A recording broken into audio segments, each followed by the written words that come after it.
Got my coffee. I'm ready to go. You know what time it is? Time for Monday Morning with Mo.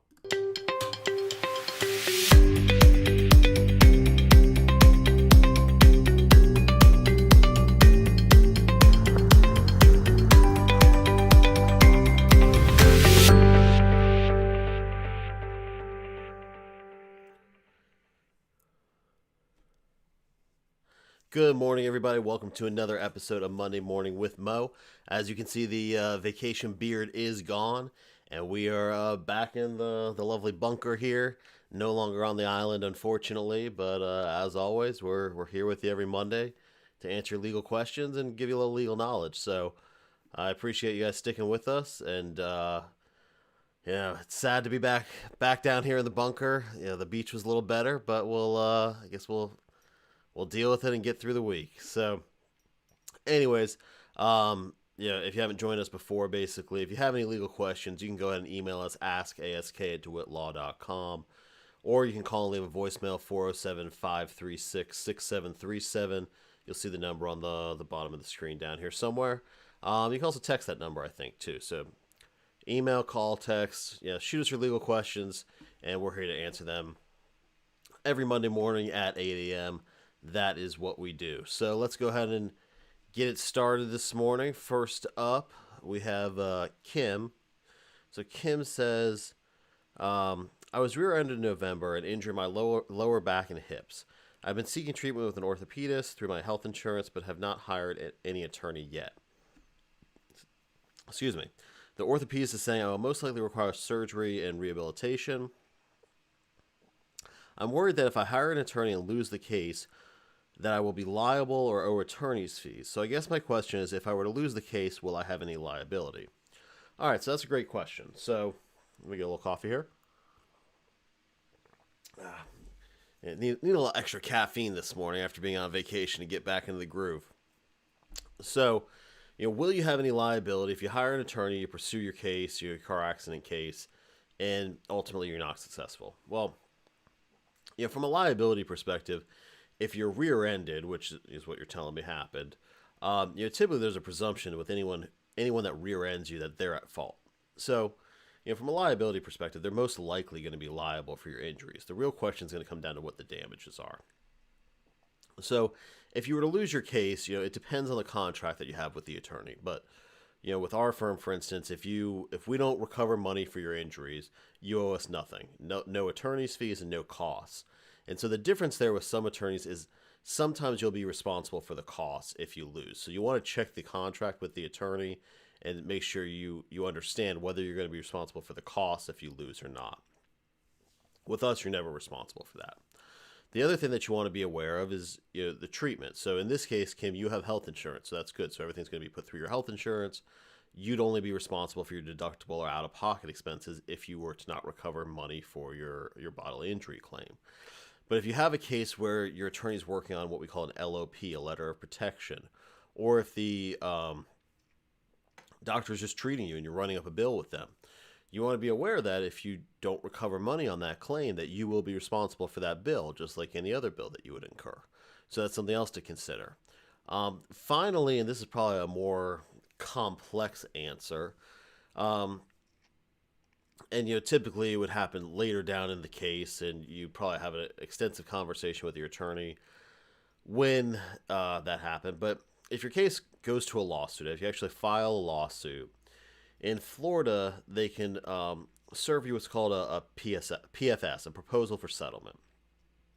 And if they do that, basically what a proposal for settlement is the defendant, or either party, frankly, but in this case, Kim would be the plaintiff, and the defendant would be who she's suing, can basically send a proposal for settlement and say, I'm offering to settle this case for X amount of dollars. And then you have 30 days to either accept or reject that settlement. And if the case goes all the way to trial and the defendant were to beat their proposal for settlement by a certain percentage, then they could recover attorney's fees against you. So, again, that's kind of an overcomplicated answer there. That's really the only potential liability that you would usually have for attorney's fees, at least, in a car accident case like this. And if that ever happened, your attorney would certainly sit down with you and say, okay, here's where I think our liability is. Here's how this works. Their offer is reasonable. It's not reasonable, whatever it may be. But at that point, they would explain the potential liability there. But that's the only time that you'd have any real liability there. So it's a great question. I know people are oftentimes, kind of nervous dealing with attorneys. Hopefully you're only dealing with them once or twice in your life. But obviously there's a lot of things that you don't normally have to deal with and handle, and it can be confusing, and the contract's usually lengthy. So these are important questions to ask. I mean, basically, if you're going to hire someone for a car accident case or any injury case, you want to know if they lose, what your liability is. So great question there, Kim. Hope that helps answer your question. As always, any legal questions, shoot us an email, askask@dewitlaw.com, or leave us a voicemail, 407-536-6737, and we'll answer it right here every Monday morning at 8 a.m. So that's what we're here for. We get a little more coffee here. Got my lovely, can't see their side, but my lovely Homer mug there. So, all right, next up, this person did not leave a name, but still tackle the question anyways. So I'm hoping that you will be able to help me with the question. On December, I won't give the date just to make it more anonymous. In December, a local private school had the children stand outside, would not allow them to wear jackets when it was 44 degrees, stood shoulder to shoulder with no mask for 20 plus minutes, so they could take them singing two songs, or I think she means tape them singing two songs 3 times each, and some kids had dialogues. Would this be child endangerment or neglect or anything? The school policy is to not allow the children to go to recess when it's 50 degrees or below, and when it's cold, your child has to have a coat, or they will remain in the classroom when it's recess time. They also mandated wearing masks unless exerting energy, like at PE or at recess. Any help would be greatly appreciated in the next steps to take. It was also never communicated that the children would be singing outside, so some of the children are not even in long sleeves or pants. Okay, so the root of this question is whether this is child endangerment or neglect or something like that. And that's a criminal charge. That at the end of the day, that would be a decision that the state attorney would have to make.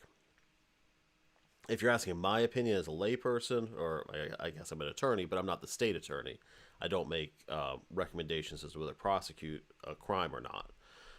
To me, it doesn't sound like it would qualify under the statute as child endangerment and child neglect, unless it was super extreme or super severe.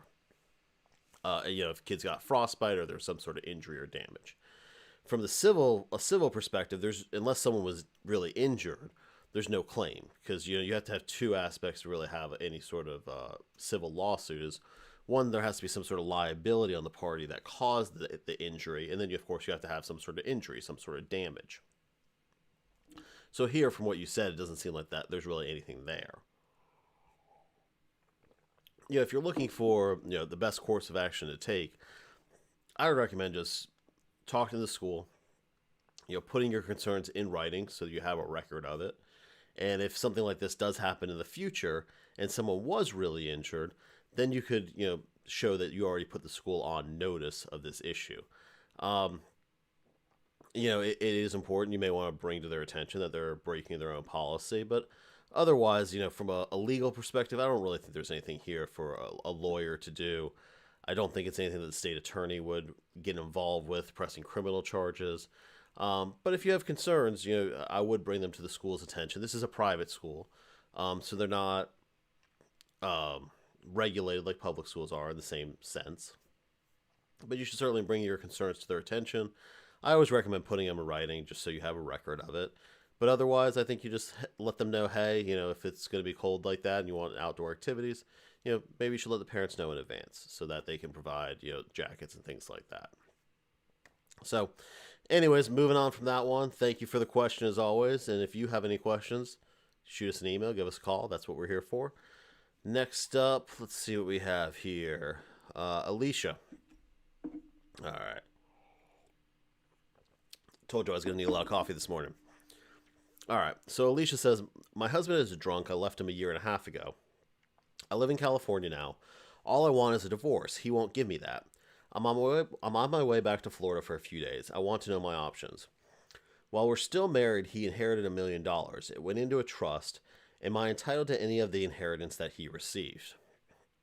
All right, so great question, Alicia. And obviously, I can't tell you all your options based on that limited information, but I will address the inheritance part of it. So, in Florida, and I'm going to assume that your divorce is governed by Florida law, since you say you're on your way back here. So we'll tackle it as a Florida question because I'm a Florida lawyer.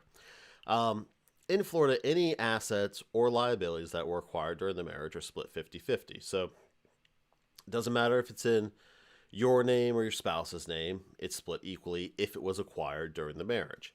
Now, the one exception to that is an inheritance. So if you receive an inheritance during the marriage, that is non marital money. So it's not your spouse's as long as you don't commingle the funds. And commingling, the best explanation I've ever heard of it is basically you take two eggs, you crack the eggs, you put them in a bowl, you whisk them together, and then you can't tell egg A from egg B. So that's commingling. So if you received an inheritance, you slap the other spouse's name on the bank account, money's moving in and out of the account, now it's commingled. You can't identify dollar A from dollar B essentially, and that makes the inheritance either all fully marital or could make it partially marital depending on the facts of the situation. So here in Alicia's case, if that trust is solely in her husband's name and he's not moving marital funds into the trust or marital funds out of the trust, then that trust would be a non-marital asset.